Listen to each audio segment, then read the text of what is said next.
ওমানের মতো আরব দেশগুলোতে ঈদের দিন কি রান্না করে দেখুন। বিশেষ এই খাবার তৈরির জন্য প্রথমে দরকার হয় গম। এই গমগুলোকে সাধারণভাবে ডাকা হয় হারিস গম বা হারিস উইট। গম সারা রাত পানিতে ভিজিয়ে রাখা হয় নরম করার জন্য, যাতে ভালোভাবে সেদ্ধ হয় আর রান্নার সময় অন্য উপাদানের সাথে মিশে যায়। এরপর নেওয়া হয় মাংস। মাংসের ক্ষেত্রে ভেড়া, উট, মুরগি বা গরুর মাংস ব্যবহার করা হয়।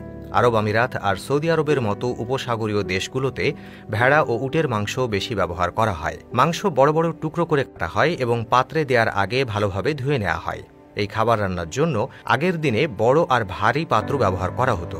এখনও ঘরোয়াভাবে ছোট পাত্র ব্যবহার করা হলেও ঈদের দিনের মতো বিশেষ দিনগুলোতে বড় পাত্রে রান্না করা হয়।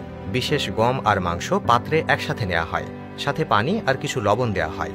এরপর এই মিশ্রণ অল্প আঁচে কয়েক ঘন্টা, কখনো কখনো 6 থেকে 8 ঘন্টা পর্যন্ত রান্না করা হয়।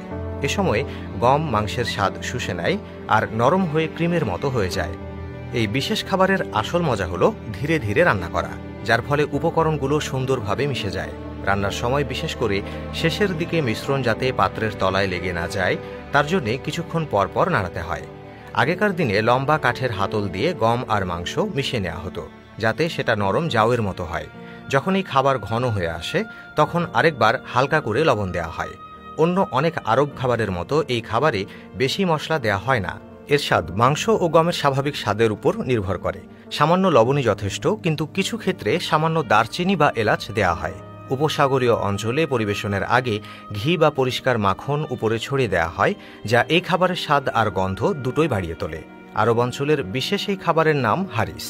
হারিস পরিবেশন করাও রান্নার মতোই একটা ঐতিহ্য। এই খাবার সাধারণত বড় থালায় পরিবেশন করা হয়।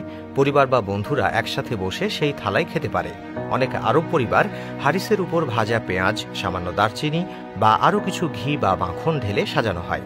এছাড়া অনেক অনুষ্ঠান বা বিশেষ দিনে হারিসের সাথে খেজুর, দই বা সাধারণ সালাদ দেয়া হয়। সামাজিক অনুষ্ঠান বা বিয়েতে বেশি করে হারিস রান্না করা হয়। খোলা আগুনের উপর বড় পাত্রে অনেকে মিলে রান্না করে এই খাবার। পরিবেশনের সময়ও এই দৃশ্যের দেখা মেলে। সময়ের সাথে সাথে এই রেসিপির রান্নায়ও কিছুটা আধুনিক রূপ এসেছে। অনেক রাঁধুনি এখনকার স্বাদের সাথে মিলিয়ে গোলমরিচ বা জিরা যোগ করেন, আবার কেউ কেউ পেঁয়াজ বা বাদাম দিয়ে সাজান, কিন্তু খাবারের মূল বিষয় একই আছে। আরব দেশে রমজান মাসে ইফতারের সময় হারিস এক নিয়মিত খাবার। রোজা ভাঙার পর পুষ্টিকর আর পেট ভরাতে এই খাবার দারুণ কাজ করে। এতে প্রচুর প্রোটিন আর ফাইবার থাকার কারণে এই খাবার শরীরে শক্তি যোগায়। এছাড়া স্বাদের জন্য সব বয়সের মানুষের পছন্দের খাবার হলো এই হারিস।